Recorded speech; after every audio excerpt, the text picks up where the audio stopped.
Most people spend their lives waiting. They wait for Friday, then they wait for the yearly vacation. Eventually, they start waiting for a date 40 years in the future. They call it retirement. But 65 is just a number. It was picked by a government committee a long time ago. It wasn't picked because it's the best time to start living. It was picked because, back then, most people didn't live much longer than that. We are still following a map that leads to a cliff. You felt it on Sunday nights, that quiet, heavy realization that the next 5 days don't belong to you. You're trading your best years, your health, your energy, for a promise that when you're tired and gray, you can finally have your time back. That's a bad trade. It's not logical. There is a different way. It's not about being a millionaire or a tech genius. It's about simple math. And it's about realizing that freedom doesn't have a minimum age requirement. Let's look at the numbers. Let's keep this simple. Forget the complex compound interest charts for a moment. We're going to look at the unit of one. Imagine you have $1. If you spend it today, it's gone. It bought you a moment of convenience. But if you're 25 years old, that $1 is actually a seed. By the time you hit 50, that single dollar, left alone, has the potential to become $4 or $5 without you lifting a finger. Think about that. Every dollar you don't spend today is essentially buying you $4 of freedom in the future. Now, let's look at your week. Let's say you earn $1,000 a week. Most people see $1,000. I want you to see 168 hours. That's how many hours are in a week. If you save $100 of that 1,000, you aren't just saving money, you are buying back 16.8 hours of your future life. If you do that every week, you are slowly purchasing your 50th birthday. You are paying for the right to wake up and decide what to do with your Tuesday. The math is logical. The less you need to live, the less you need to save. And the less you need to save, the sooner you can stop trading your hours for paper. There is a ghost that follows every pay raise. It's called the upgrade. When we start our careers, we are content with a used car. We are fine with a small apartment and a basic coffee maker. Then we get a promotion. Suddenly, the car feels too loud. The apartment feels too small. We tell ourselves we earned it. But there is a hidden cost to these upgrades. Every time we increase our cost of living, we push our retirement date further away. We aren't just buying a nicer leather seat. We are buying another year of working a job we might not like. We are trading the peace of an early exit for the temporary high of a new purchase. I've seen people earn $200,000 a year who are just as stressed as those earning $50,000 because they built a golden cage. The more they earn, the more the cage grows. They have the nice house, the luxury SUV, and the premium subscriptions, but they have zero freedom. They are one missed paycheck away from a crisis. The goal isn't to live like a monk.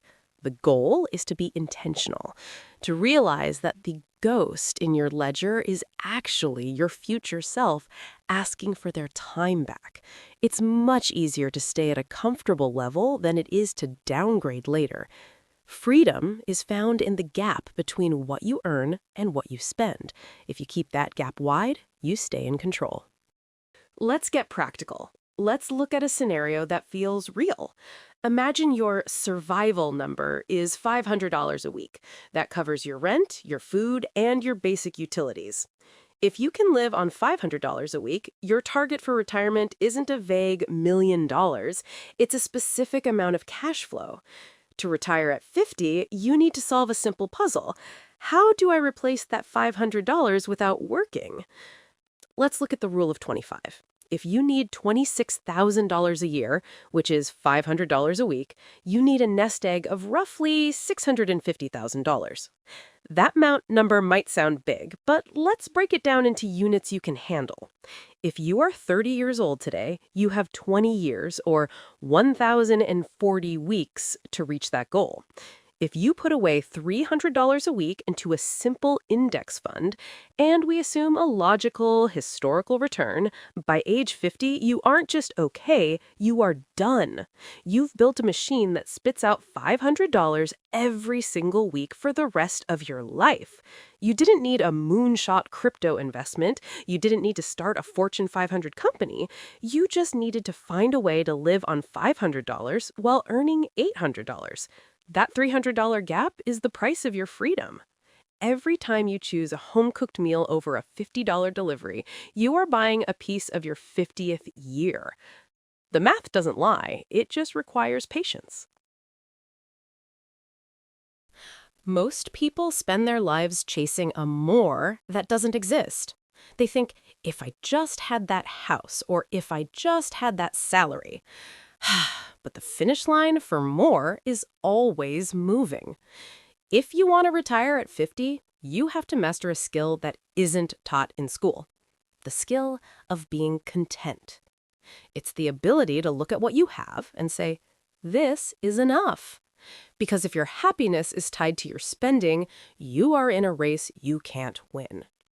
Retiring early isn't a math problem. It's a temperament problem. You will see friends buying the newest phones. You will see neighbors remodeling kitchens that were already fine. In those moments, you aren't missing out. You are making a logical trade. They are choosing a new countertop. You are choosing 20 years of mornings where you don't have to set an alarm. When you know what you are retiring to, the sacrifice feels light. Are you retiring to spend time with your kids? To travel slowly? To finally write? If you don't have a plan for your time, you'll find a way to spend your money instead. Contentment is the ultimate financial shortcut. Now we have to address the gap. Most people worry about retiring at 50 because they can't touch their traditional retirement accounts or Social Security until they are 60 or 65. They ask, how do I survive those 10 or 15 years in the middle? We call these the bridge years. Think of your money in two buckets. Bucket A is for your 60s and beyond, and bucket B is your bridge, the cash you need from age 50 to 60. If your life costs $500 a week, you need $26,000 a year. For a 10-year bridge, you need $260,000 in an accessible account, like a regular brokerage account or a high-yield savings setup. That sounds like a lot, but let's use unit of one logic. To get $260,000 in 20 years, you need to save about $150 a week. If you're earning $1,000 a week, $500 goes to living, $150 goes to the bridge or bucket B, $150 goes to the future or bucket A, and $200 is your buffer for fun and emergencies. By splitting your savings this way, you aren't just saving for a someday that feels far away, you are specifically funding the decade of your 50s. One day you are prepaying for your 52nd birthday party. You are prepaying for a Tuesday morning walk in the park when you're 55. When the math is categorized, the fear disappears. You aren't guessing, you're executing a plan. The biggest obstacle isn't the bank. It's the habit. We've been conditioned to believe that work is the only thing that gives us value, that if we aren't productive, we aren't contributing. But your time is the only non-renewable resource you have. You can always earn another dollar. You can never earn back the year you turned 51. Retiring at 50 isn't about being lazy. It's about being free to do work that matters to you without the pressure of a price tag. It's about reclaiming the middle of your life while you still have the health to enjoy it. The strategy we discussed is logical, it's practical, and it starts with the very next dollar that passes through your hands. Don't wait for a windfall. Don't wait for the economy to feel perfect. Start by widening the gap between what you make and what you need. Buy back your time 1 hour at a time. Future you is waiting at the finish line. Don't make them wait until they're 65.